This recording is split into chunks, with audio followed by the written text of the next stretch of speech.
ভগৱান ইমান দূৰত ছাগলী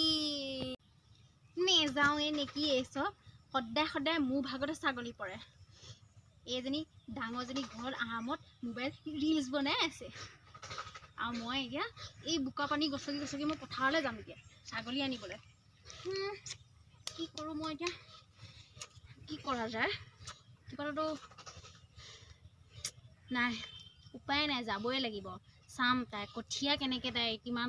টাইমত তাই কঠীয়া তাইক ৰখিবলৈ দিছিলে নহয় তাইকো আজি মই মছলা বাহিৰ কৰি আছোঁ এই কৃষ্ণ প্ৰভু এই যে মানুহজনৰো যে আৰু কাম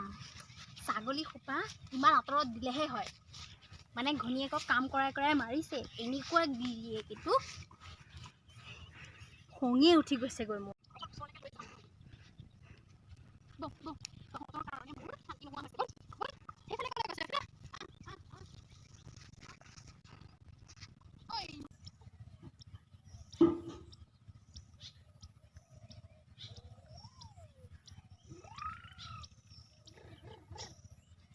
Wow, কেনেকুৱা লাগিছে বাৰু দিয়া ময়ো কেইখনমান চেলফি মাৰি লওঁ দিয়া উঠা উঠা কেনেকুৱা